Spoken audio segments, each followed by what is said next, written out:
Sir அதுக்கு முன்னால அவங்க கண்டித்தது எல்லாமே கூட பிரபலங்களாக அந்த பத்திரிகையை சொல்லக்கூடிய நடிகர்கள் கண்டித்தது கூட அரசின் செயல்பாடின்மை தொடர்பானதே தவிர, அ காவல்துறை வந்து குற்றச் செயல்கள் தனிநபர்களுடைய குற்றச் செயல்கள் மேல அரசு ஏன் நடவடிக்கை எடுக்கலங்கிறது தான் அவங்களுடைய கன்டென்ஷனாக அப்போ இருந்திருக்கும்.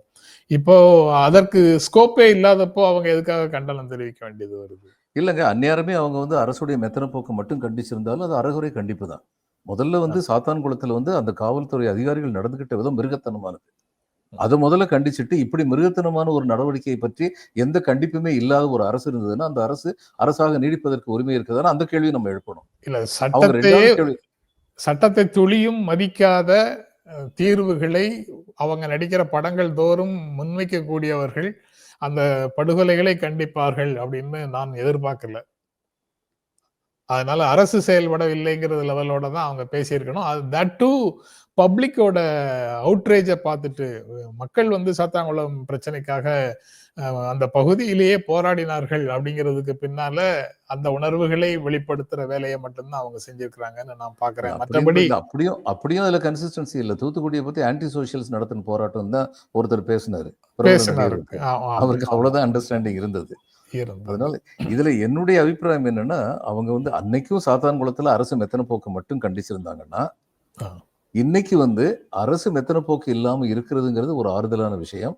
ஆனா, இந்த மாரியான சம்பவங்களே நடக்காம இருக்கிறதுக்கு என்ன செய்யணுங்கிறத பத்தி அரசு யோசிக்கணும். அப்படிங்கிற அளவுலயாவது அவங்க பேசியிருக்கணும். பேசாமலே மௌனம் காத்தார்கள் அப்படிங்கிறத வந்து பாயிண்ட் அவுட் பண்றது தப்புன்னு தான் நான் நான் நினைக்கிறேன். சரி. பேசாமலே மௌனம் காத்தார்கள்ங்கிறது தப்பு அப்படின்னு நீங்க சொல்றத என்னால புரிஞ்சுக்க முடியுது.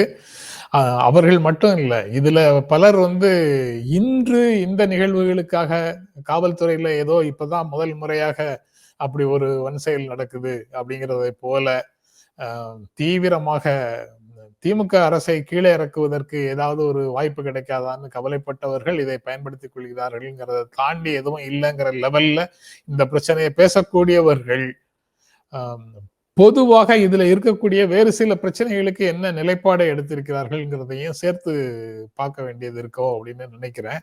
அதுல இல்ல அது காவல்துறை சரிதான். அது சரிதாங்க. பட் அப்போ அவங்க அரசியல் ஸ்டாண்ட் எடுக்கணும்னு நினைக்கிறவங்க, தங்களுடைய ஆட்சியில என்ன நடந்துச்சுங்கிறத பத்தி பேசவே பேசாம, இந்த ஆட்சியில வந்து என்ன நடக்கிறதோ அதையும் சரியான முறையில பேச மாட்டாங்க.